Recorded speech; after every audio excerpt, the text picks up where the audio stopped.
Hello everyone, welcome to my channel Gunjan's Biology Classes. First of all, I'm myself Dr. Gunjan Goel, and I'm going to teach you the biology subject of the class plus one. So we will start with the chapter 1 of the unit 1, that is diversity in the living world. But first of all, let's see the term biology. So biology is a combination of the two words, bio plus logy. Logy meaning life, and bio, that is study. Logy means study of, and bio means life. So the study of life is termed as the biology. अ- अगर हम बहुत specifically scientific terminology में बात करें तो किसी भी scientific living organisms की साइंटिफिक स्टडी और उसकी इंटरेक्शन एनवायरनमेंट के साथ जो हो रही है उस पूरी स्टडी को हम कहते हैं biology. So let's start with that chapter biology of the unit 1, that is diversity in the living world, and its first chapter is the living world. In this chapter I have divided it into 3 parts. So we'll be covering the living world into 3 parts. In the first video we'll be covering its introduction and the basic characteristics of life, and in the second chapter we will continue with its nomenclature, and in the third we will covering with the taxonomy and taxonomical aids. So let's start with the introduction part. So living world होता क्या है, living world का क्या मतलब है. Living world क्या है कि that comprises of the lot many of the living organisms. So जो भी लिविंग ऑर्गेनिजम्स हैं वो हमारे लिविंग वर्ल्ड में प्रेजेंट है. सो लिविंग ऑर्गेनिजम्स कई तरह के हो सकते हैं, जैसे कि आप इस पिक्चर में देख सकते हैं. हमारी प्लांट्स भी हो सकते हैं, एनिमल्स भी हो सकते हैं, माइक्रो ऑर्गेनिजम्स भी हो सकते हैं, ह्यूमंस भी हो सकते हैं. So we have a lot many diversity of the living organisms present in our living world. So this all defines the living world. So हम स्टार्ट करते हैं कि कौन सी ऐसी चीज है जो बताती है कि कोई भी ऑर्गेनिज्म लिविंग है. ठीक है, तो वो आएंगे इसकी कैरेक्टरिस्टिक्स में. बट इससे पहले हम देख लें कि इस चैप्टर में हम लोग क्या क्या कवर करने वाले हैं. That is content of this chapter. First is the introduction part. Introduction में जैसे मैंने आपको बता दिया कि लिविंग वर्ल्ड होता क्या है, कि लिविंग वर्ल्ड में बहुत सारे लिविंग ऑर्गेनिजम्स का प्रेजेंट होना, उसको हम कह देते हैं द लिविंग वर्ल्ड, जिनकी बहुत डाइवर्सिटी है, उनके हैबिटेट की बहुत डाइवर्सिटी है. सो ये सब कुछ आता है इंट्रोडक्शन में. उसके बाद उसकी बेसिक कैरेक्टरिस्टिक्स, कि कौन से ऐसे कैरेक्टरिस्टिक्स हैं, जो कौन से ऐसे डिफाइनिंग प्रॉपर्टीज हैं जो ये बताती हैं कि कोई भी चीज लिविंग है. तो उस चीज के हम कैरेक्टरिस्टिक्स स्टडी करेंगे. फिर हम बताएंगे डाइवर्सिटी की, कितनी डाइवर्सिटी है हमारी लाइफ में, कितनी तरह की हमारी लाइफ हो सकती है. उसके बाद जी फोर्थ टॉपिक आता है इस चैप्टर में, बायनोमियल नॉमेनक्लेचर. कि नॉमेनक्लेचर को हमने किसी भी चीज को, किसी भी ऑर्गेनिजम्स को हमने, चाहे वो प्लांट्स हैं, चाहे वो एनिमल्स हैं, चाहे वो कोई भी ह्यूमन बींग्स हैं, हमने सबको एक साइंटिफिक नेम दे दी है. उस नेमिंग को हम लोग कहते हैं बायोनोमियल नॉमेनक्लेचर, जिसके बारे में हम स्टडी करेंगे. ठीक है, वो बने होते हैं 2 चीजों से, जैसे कि जीनस और स्पीशीज को मिलके बनता है नॉमेनक्लेचर. दैट इज 2 टर्मिनोलॉजी होती है, बायोनोमियल नॉमेनक्लेचर, जिसको हम फर्दर स्टडी करेंगे. उसके बाद हम बोल रहे हैं नीड फॉर नॉमेनक्लेचर. नॉमेनक्लेचर की रिक्वायरमेंट क्यों हुई, इसके बारे में भी हम फर्दर चैप्टर में स्टडी करेंगे. देन इसकी क्लासिफिकेशन. फिर टेक्सोनॉमी क्या होती है, टेक्सोनॉमी कि फर्दर कैटेगरीज कौन सी और कौन से ऐसे टेक्सोनॉमिकल एड्स प्रेजेंट हैं हमारे वर्ल्ड में. सो इन सब के बारे में हम वन बाय वन स्टडी करेंगे. So let's start with the second topic of our chapter, that is distinguish characteristics expressed by the living organisms. So हमारे पास पांच ऐसे डिफाइनिंग फीचर्स हैं जो ये बताते हैं कि कोई भी चीज है जो वो लिविंग है, राइट. तो वो ऐसे कौन से 5 कैरेक्टरिस्टिक्स हैं. फर्स्ट वन इज ग्रोथ, किसी भी चीज की ग्रोथ होना हमें ये बताता है कि वो चीज लिविंग है। अगर किसी चीज की ग्रोथ हो रही है तो वो ये चीज बताती है, जैसे कि उसका मास का इंक्रीज होना, उसका नंबर का इंक्रीज होना, तो वो चीज हमें बताती है अगर कि अगर किसी में ऐसा कुछ हो रहा है तो वो चीज लिविंग है। सेकेंड इज रिप्रोडक्शन, किसी कोई भी अपनी प्रोजनी को आगे बढ़ाना, किसी भी चीज का मल्टीप्लाई होना, किसी ने अपनी नई जनरेशन को रिप्रोड्यूस करना, ये सेकंड मोस्ट इंपॉर्टेंट फीचर है किसी भी लिविंग ऑर्गेनिज्म को डिफाइन करने के लिए। द थर्ड हमारा फीचर आता है, कौन सा थर्ड फीचर कौन सा आता है? मेटाबॉलिज्म। मेटाबॉलिज्म मतलब कि बहुत सारे केमिकल रिएक्शंस हमारी बॉडी के अंदर, किसी भी लिविंग ऑर्गेनिज्म की बॉडी के अंदर बहुत सारे केमिकल रिएक्शंस हो रहे होते हैं। चाहे तो वो कोई चीज इकट्ठी होकर बनना, दैट इज एनाबॉलिज्म, चाहे किसी चीज का डिकम्पोज होना, दैट इज कैटाबॉलिज्म।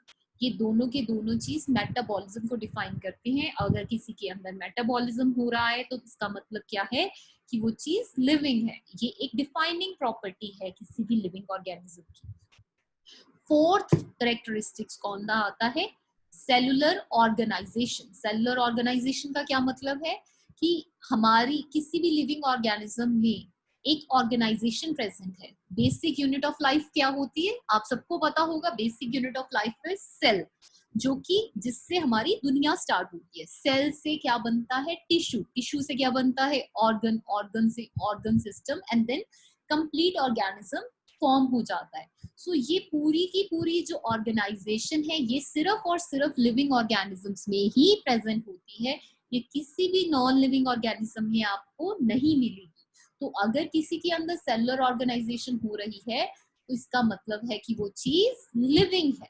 सो हमारे पास कौन से करेक्टरिस्टिक्स आ गए? Growth, reproduction, metabolism, cellular organisation, and the fifth one is consciousness. Consciousness मतलब हमारा या किसी भी लिविंग ऑर्गेनिज्म का रिस्पॉन्ड करना किसी एक्सटर्नल स्टिमुलस को लेकर या एक्सटर्नल एनवायरनमेंट को लेकर किसी का रिस्पॉन्ड करना, उसको डिफाइन करता है कि वो ऑर्गेनिज्म लिविंग है, उसमें कॉन्शियसनेस है। जैसे किसी चीज में कोई चीज गर्म है, आपने गर्म प्लेट को हाथ लगा लिया, अगर आपका गलती से हाथ लग गया तो आप एकदम से रिस्पॉन्ड करोगे, आप अपना हाथ बैक ऑफ कर लोगे। दैट मीन्स कि you have consciousness, you are showing some consciousness. So इसका मतलब क्या हुआ कि आप लिविंग हो। जैसे कि फोटोट्रॉपिज्म, हम एक एग्जांपल ले सकते हैं, ये प्लांट्स में पाई जाती है। इसमें क्या होता है कि प्लांट्स की जो ओरिएंटेशन है, प्लांट्स की जो ग्रोथ है, वो लाइट के विद रिस्पेक्ट टू होती है। कोई लॉन्ग डे प्लांट्स होते हैं, कोई शॉर्ट डे प्लांट्स होते हैं। लॉन्ग डे प्लांट्स जो होते हैं वो डे टाइम में ग्रो करते हैं, लाइट पीरियड उनको ज्यादा चाहिए होता है। जो शॉर्ट डे प्लांट्स होते हैं वो अपने नाम से ही डिफाइन होता है, उनको लाइट का पीरियड कम चाहिए होता है, उनको डार्क का पीरियड ज्यादा चाहिए होता है। So that is phototropism. वो भी कॉन्शियसनेस को शो कर रहे हैं, दैट मीन्स वो क्या है? लिविंग है। सेकेंड हम एग्जाम्पल ले ले, कीमोटेक्सिस। किसी भी केमिकल स्टिमुलस को लेकर मूवमेंट, ऑर्गेनिज्म की मूवमेंट का होना, ये भी एक कॉन्शियसनेस का पार्ट है, दैट मीन्स वो चीज लिविंग है। होम्योस्टेसिस, होम्योस्टेसिस का क्या मतलब हुआ कि अपने इंटरनल एनवायरनमेंट को मेंटेन करके रखना with respect to the external environment. अगर बाहर ठंड है तो आपकी बॉडी गर्म कैसे रहेगी? सो उस कांस्टेंट स्टेट को रेगुलेट करना with respect to the external environment is termed as homeostasis. So ये पांच करेक्टरिस्टिक्स हैं, जो ये पांच करेक्टरिस्टिक्स हैं, पांच फीचर्स हैं, ये किसी भी लिविंग ऑर्गेनिज्म में प्रेजेंट होंगे तो वो चीज डिफाइन करती है वो लिविंग है। ये सिर्फ लिविंग ऑर्गेनिजम्स में ही प्रेजेंट होते हैं। तो ये हमने इनके बारे में वन बाय वन स्टडी करते हैं। Let's start with the first feature, that is the growth. अब हम ग्रोथ की बात करें, ग्रोथ क्या होती है? ग्रोथ जो है, कैसे पता चलेगा कि किसी चीज की ग्रोथ हो रही है? हाउ कैन यू डिफाइन कि हाँ इसकी ग्रोथ हो रही है और ये लिविंग है? ग्रोथ का मतलब क्या होता है? ग्रोथ का मतलब होता है किसी का मास बढ़ना, किसी का मास में इंक्रीज होना, या किसी का नंबर में इंक्रीज होना। नंबर, उसकी नंबर लाइक उसकी नंबर ऑफ सेल्स, उसकी अंदर number of cells within the body उसकी इंक्रीज हो रही है, या उसका एक्सटर्नल और इंटरनल मास जो है वो इंक्रीज हो रहा है, वो ये डिफाइन करता है कि उसमें ग्रोथ हो रही है। सो ये जो इंक्रीज इन मास और इंक्रीज इन नंबर जो है, ये ट्विन कैरेक्टरिस्टिक्स हैं किसी भी लिविंग क्रिएचर में ग्रोथ को शो करने के लिए। अगर ये दोनों किसी में हो रहे हैं तो इसका मतलब क्या है, वो चीज लिविंग है, उसके अंदर ग्रोथ हो रही है। तो ये मल्टी सेलुलर ऑर्गेनिजम्स में भी पाई जाती है, यूनिसेलुलर ऑर्गेनिजम्स में भी पाई जाती है। पर अगर आप मल्टी सेलुलर ऑर्गेनिजम्स की बात करें, इसमें सेल डिवीजन के थ्रू ग्रोथ हो रही है। जबकि प्लांट्स के केस में क्या होता है कि जो मेरिस्टेमेटिक टिश्यूज होते हैं, इसके प्लांट सेल्स में क्या होता है कि स्पेसिफिक टिश्यूज होते हैं, मेरिस्टेमेटिक टिश्यूज प्रेजेंट होते हैं, उनके अंदर ग्रोथ होती है, उनके अंदर number of cells continuously divide करते रहते हैं। तो जो वो होती है सेल डिवीजन कॉन्टिन्यूसली रहती है, ये इनके अंदर थ्रू आउट लाइफ रहती है, इनके अंदर कभी भी रुकती नहीं है। प्लांट्स में ग्रोथ हमेशा होती रहती है। जबकि एनिमल्स के केस में क्या होता है कि एक सर्टेन एज तक ही ग्रोथ होती है, बट उसके बाद ऐसा नहीं है कि आप, मतलब अगर ग्रोथ रुक गई तो उसका मतलब ये नहीं है कि आप नॉन लिविंग हो गए हो, आप लिविंग ही रहते हो। सेल डिवीजन कंटिन्यू रहती है, बट जो ग्रोथ होती है बाहर की एक्सटर्नल ग्रोथ जो हमें दिखाई देती है, जैसे कि आप अगर ह्यूमंस की बात करें तो एक टाइम तक ही आपकी हाइट गेन होगी, एक टाइम तक ही आपकी आर्म्स और लेग्स का साइज इंक्रीज होगा, उसके बाद आप रुक जाते हैं। तो जो ये ग्रोथ होती है वो सर्टेन एज तक होती है, बट अगर हमें कोई लॉस्ट टिश्यूज हो जाते हैं हमारी अंदर बॉडी में, तो उनकी रिप्लेसमेंट होती रहती है, क्योंकि हमारी बॉडी में सेल डिवीजन तो कंटिन्यू रह रही है। सो दैट मीन्स कि प्लांट्स में तो ग्रोथ जो है वो थ्रू आउट देयर लाइफ रहती है, बट जबकि एनिमल्स में जो ग्रोथ है वो सर्टेन एज तक रहती है। सो सिमिलरली अगर हम यूनिसेलुलर ऑर्गेनिजम्स की बात करें, उनके अंदर भी ग्रोथ सेल डिवीजन के थ्रू होती है, बट उनके अंदर एक चीज है कि उनके अंदर ग्रोथ और रिप्रोडक्शन इकट्ठी होती हैं। ठीक है, उनके अंदर म्यूचुअली इंक्लूसिव इवेंट है, एक साथ होती है ग्रोथ भी और रिप्रोडक्शन भी। जबकि मल्टी सेलुलर ऑर्गेनिजम्स में क्या होता है, ग्रोथ और रिप्रोडक्शन म्यूचुअली एक्सक्लूसिव इवेंट्स हैं, उनके अंदर ग्रोथ और रिप्रोडक्शन अलग अलग तरीके से होती है।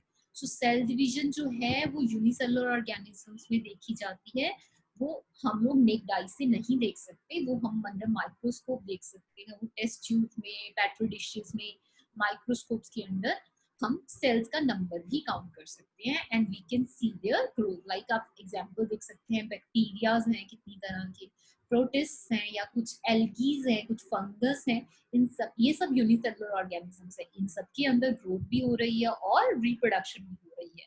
तो ये क्या है, म्यूचुअली इंक्लूसिव इवेंट है। पर आगे क्या आता है कि डिफरेंस जो है ग्रोथ में नॉन लिविंग ऑब्जेक्ट्स और लिविंग ऑर्गेनिजम्स में क्या डिफरेंस है। जैसे अब हम बात कर रहे हैं कि जिसमें ग्रोथ हो रही है वो लिविंग है, ठीक है, बट जो ग्रोथ जो है वो नॉन लिविंग ऑब्जेक्ट्स में भी होती है। अब जैसे कि माउंटेन्स हो गए या क्रिस्टल फॉर्मेशन हो गया, इनमें क्या होता है, इनमें क्या होता है कि जैसे माउंटेन्स की बात करें आप, तो डेजर्ट्स की बात करें, धीरे धीरे जो सैंड या मटेरियल है वो डिपॉजिट होता है उसके सरफेस के ऊपर, आउटर सरफेस के ऊपर मटेरियल डिपॉजिट होता रहता है, सेडिमेंटेशन होती रहती है, और वो धीरे धीरे एक माउंटेन की फॉर्म ले लेता है।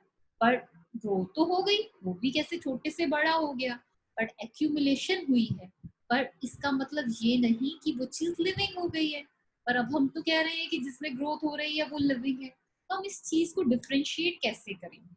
इस चीज को डिफ्रेंशिएट करने के लिए हम क्या कह रहे हैं कि अगर किसी के एक्सटर्नल सरफेस पे एक्यूमुलेशन हो रही है मटेरियल की, और उससे हम बता रहे हैं कि उसकी ग्रोथ हो रही है, वो सिर्फ एक्सटर्नल ग्रोथ हो रही है। जबकि लिविंग ऑर्गेनिजम्स में क्या होता है कि जो ग्रोथ है वो इंटरनल होती है, जिसमें मेटाबॉलिक एक्टिविटीज इन्वॉल्व होती हैं, उसमें सिर्फ आउटर एक्यूमुलेशन नहीं होती मटेरियल की। हमारी बॉडी में, किसी भी लिविंग ऑर्गेनिज्म की बॉडी में बहुत सारी मेटाबॉलिक एक्टिविटीज होती हैं जिससे कि वो ग्रो करता है, उसका मास और उसका नंबर ग्रो करता है। सो दैट मीन्स अगर किसी के अंदर पहला फीचर सिर्फ एक्सटर्नल ग्रोथ हो रही है तो वो चीज लिविंग नहीं है। ठीक है, और किसी के अंदर अगर इंटरनल ग्रोथ है, उसमें उसका मास इंक्रीज कर रहा है, तो दैट मीन्स वो चीज लिविंग है। सेकंड पिक्चर क्या आता है कि जो ग्रोथ है वो लिविंग ऑर्गेनिजम्स में इरिवर्सिबल है। ऐसा नहीं है, आप छोटे से बड़े तो हो सकते हो बट आप बड़े से छोटे नहीं हो सकते। सो दैट मीन्स कि जो ग्रोथ है वो इरिवर्सिबल है लिविंग ऑर्गेनिजम्स में। सो ये दो कैरेक्टरिस्टिक्स हमें बताएंगे, डिफरेंशिएट करेंगे कि लिविंग चीज कौन सी है और नॉन लिविंग ऑब्जेक्ट कौन सा है। पर इस सब चीजों से हमें ये पता लगता है कि किसी भी लिविंग ऑर्गेनिज्म को लिविंग कहने के लिए उसमें ग्रोथ का होना जरूरी है। बट सिर्फ ग्रोथ का ही होना, सिर्फ ग्रोथ हो रही है, इससे हम डिफाइन नहीं कर सकते कि वो चीज लिविंग है। सो ये एक डिफाइनिंग प्रॉपर्टी नहीं है। So let's see the next property, reproduction. वो क्या कहती है आगे। सेकेंड चीज आती है हमारी रिप्रोडक्शन। रिप्रोडक्शन में हम क्या कहेंगे कि जो एबिलिटी है न्यू इंडिविजुअल ऑर्गेनिज्म की, अब किसी भी इंडिविजुअल ऑर्गेनिज्म की अपने जैसी प्रोजनी को प्रोड्यूस करना, राइट। अपने जैसे ऑर्गेनिजम्स को फर्दर रिप्रोड्यूस करना इज कॉल्ड एज रिप्रोडक्शन। अब वो चीज खुद भी रेप्लिकेट कर सकते हैं, ठीक है। तो अगर वो खुद रेप्लिकेट कर रहे हैं तो ये लोअर ऑर्गेनिज्म का फीचर आ गया, वो ए सेक्सुअल रिप्रोडक्शन के थ्रू होता है। बट अगर दो जो इंडिविजुअल्स, दो अलग अलग इंडिविजुअल्स कंबाइन होकर एक नया ऑर्गेनिज्म दे रहे हैं तो वो सेक्सुअल रिप्रोडक्शन होगा। तो जो रिप्रोडक्शन है हमारी वो दो तरह की है, ए sexual reproduction and sexual reproduction. A sexual में क्या है कि एक ही पेरेंट इन्वॉल्व होता है, यूनिपेरेंटल होती है, और जो पेरेंट होते हैं वो मतलब अपने जैसी आइडेंटिकल प्रोजेनी को फर्दर रिप्रोड्यूस करते हैं, अपने जैसा क्लोन बनाते हैं। जो प्रोजेनी बनेगी वो बिल्कुल उनके पेरेंट सेल जैसी होगी। जबकि सेक्सुअल रिप्रोडक्शन में क्या आता है कि दो डिफरेंट इंडिविजुअल्स होते हैं, वो उनकी जो जेनेटिक इंफॉर्मेशन है वो मेड करके एक नया कंप्लीट ऑर्गेनिज्म रिप्रोड्यूस करती है। तो जो वो बिल्कुल अपने पेरेंट्स के जैसा तो होगा बट उनका क्लोन वो नहीं होगा, राइट। पर हम सबसे पहले देखते हैं ए सेक्सुअल रिप्रोडक्शन। जो ए सेक्सुअल रिप्रोडक्शन हम कह रहे हैं वो कौन सा फीचर है, वो लोअर ऑर्गेनिजम्स का फीचर है। बट ए सेक्सुअल रिप्रोडक्शन भी कई तरह से होती है।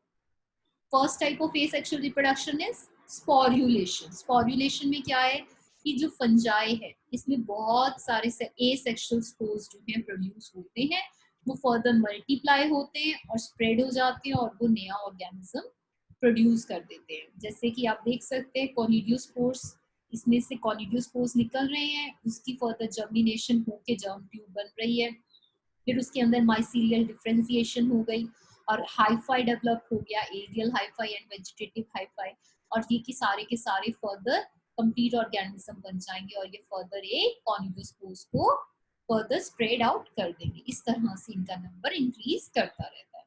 जबकि second type of asexual reproduction होती है बडिंग। बडिंग में क्या होता है कि कोई भी ऑर्गेनिज्म, जैसे कि आप यीस्ट में देखिए, यीस्ट में क्या है, यीस्ट सेल है, इसके अंदर बड डेवलप हो गया, बड डेवलप होके जो इसका अंदर का जो है मटेरियल, जो अंदर का न्यूक्लियस है, तो वो जेनेटिक इंफॉर्मेशन है वो फर्दर एलोंगेट होके डिवाइड करनी स्टार्ट हो गई। अब इसमें क्या हुआ कि न्यू बर्ड में वो डिफ्रेंशिएट हो गई और उसके बाद उसने चेन बना ली बर्ड्स की, और फिर ये कुछ देर बाद क्या होंगे, ये सेपरेट आउट हो जाएंगे पेरेंट सेल से और ये कंप्लीट ऑर्गेनिज्म बन जाएंगे अपने आप में इंडिविजुअली। सिमिलरली आप हाइड्रा के केस में देख सकते हैं कि इसमें भी एक बर्ड डेवलप हो गया, ग्रोथ ऑफ बर्ड हो गई, फर्दर उसके माउथ और टेंटिकल्स डेवलप हो गए, फिर ये डिटैच हो गया पेरेंट सेल से और कंप्लीटली इंडिपेंडेंट ऑर्गेनिज्म बन गया। ये बर्डिंग के केस में ऐसे होता है। पहली हमने पढ़ी स्पोर्युलेशन, सेकंड हमने पढ़ी budding, and third type of asexual reproduction is fragmentation, regeneration. इसमें क्या होता है, रीजनरेशन में फ्रेगमेंटेशन के थ्रू ऑर्गेनिज्म पूरा का पूरा डेवलप होता है। इसमें भी सिंगल इंडिविजुअल ही है, यूनिपेरेंटल है। इसमें भी क्या है, जैसे आप प्लानेरिया को देख सकते हैं, प्लेटफॉर्म सबने देखा होगा, इसमें क्या है, फ्रेगमेंट्स होनी स्टार्ट हो जाती है अपने आप। फ्रेगमेंट स्टार्ट हो गई तो ये सारे के सारे फ्रेगमेंटेशन होने के बाद सब इंडिविजुअली सेपरेट आउट होके पेरेंट सेल से डिटैच हो जाते हैं और कंप्लीट इंडिविजुअल बन जाता है, राइट। सो 3 टाइप की हमने एसेक्सुअल रिप्रोडक्शन कर ली। अब हम चौथी टाइप ऑफ एसेक्सुअल रिप्रोडक्शन करेंगे, that is binary fission. Binary fission में आप देख सकते हैं कि बैक्टीरियल सेल में, अमीबा में, यूग्लिना में, पैरामीशियम में, इन सब के अंदर बाइनरी फिशन होती है। बाइनरी फिशन में क्या होगा कि एक पेरेंट सेल 2 डॉटर सेल्स को बना देगा। एक पेरेंट से हमारे पास 2, वो ब्रेक होकर इक्वली डिवाइड होंगे वो, और वो 2 सेल्स में 2 कंप्लीट डॉटर सेल्स को बना देगा। जैसे कि आप देखिए, ये बैक्टीरियल सेल है, इसके अंदर डीएनए मॉलिक्यूल प्रेजेंट है, डीएनए की रेप्लिकेशन स्टार्ट हो गई। अब सेल मेम्ब्रेन और सेल वॉल सिंथेसिस फॉर्म होना स्टार्ट हो गया। उसके बाद क्या हुआ कि सेल अपने अपने सेपरेट होके 2 डॉटर सेल्स बन गए। सिमिलरली आप पैरामीशियम में भी ऐसे देखेंगे कि एक कंप्लीट पेरेंट सेल था, उसके अंदर फर्दर डिवीजन स्टार्ट हुई, 2 डॉटर पैरामीशिया बन गए।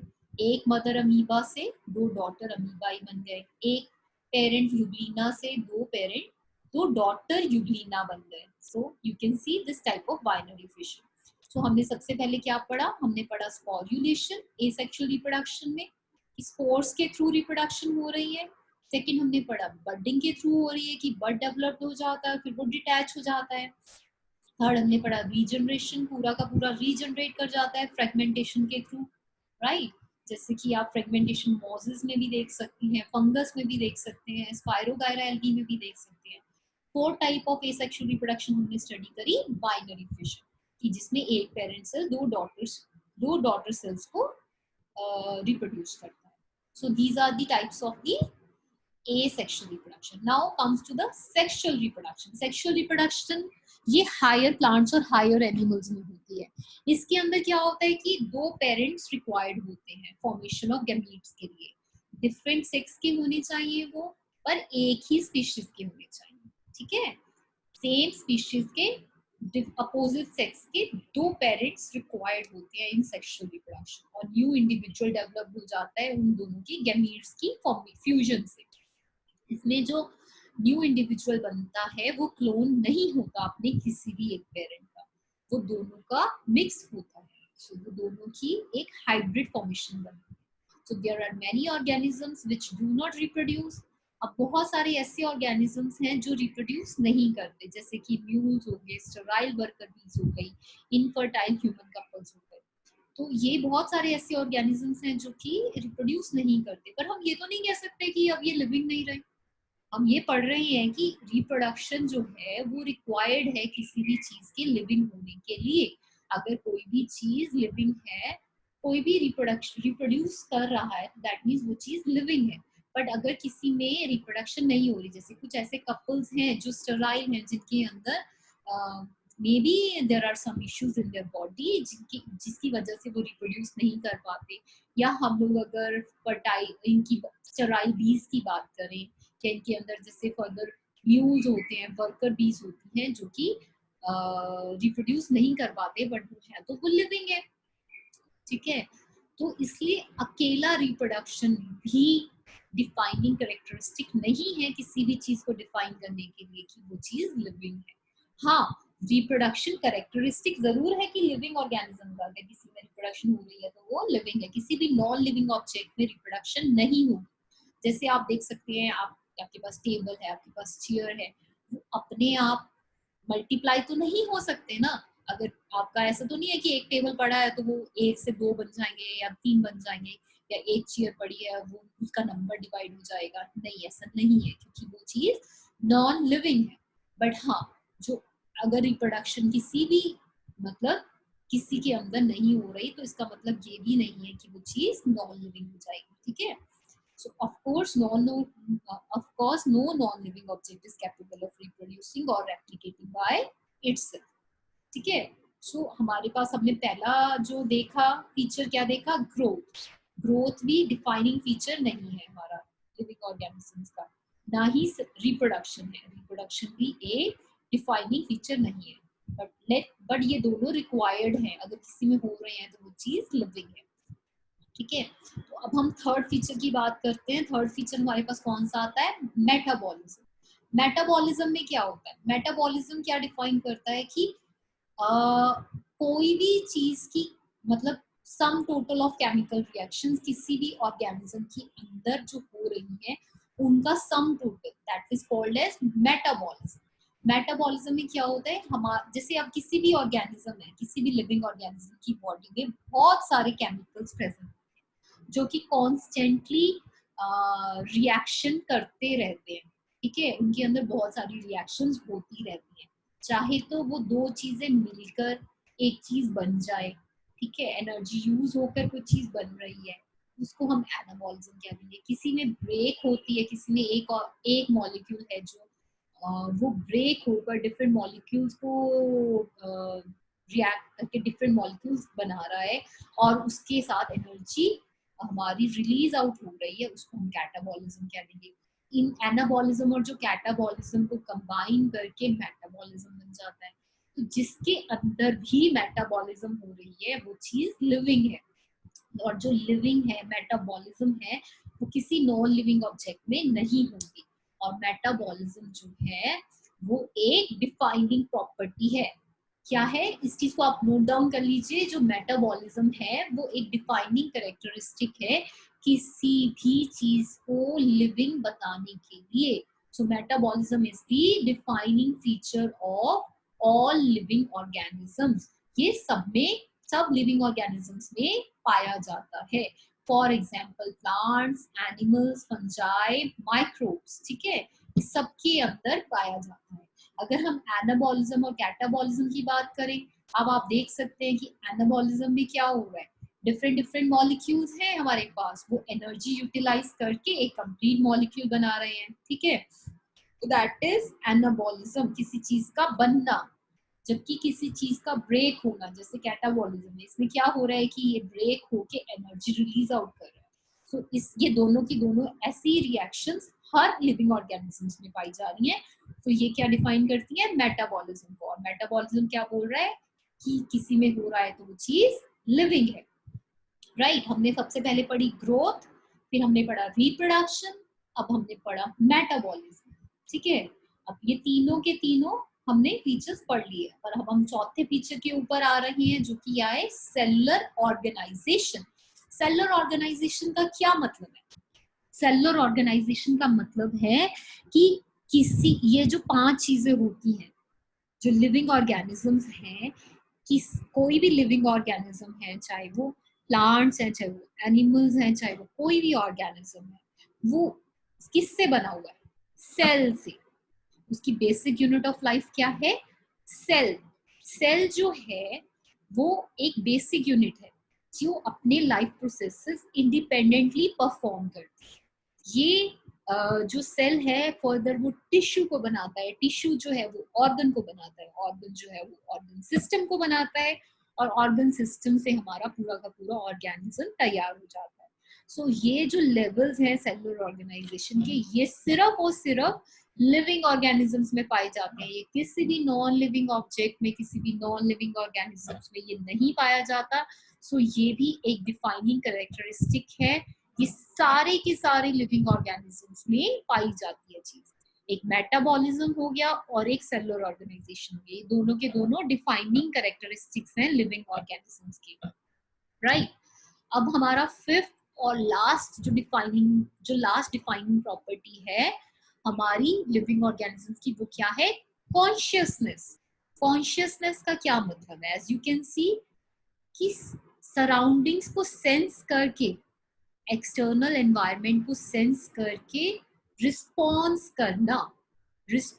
करना उस एनवायरमेंटल स्टिमुलाई को, चाहे वो फिजिकल हो, चाहे वो केमिकल हो, चाहे वो बायोलॉजिकल।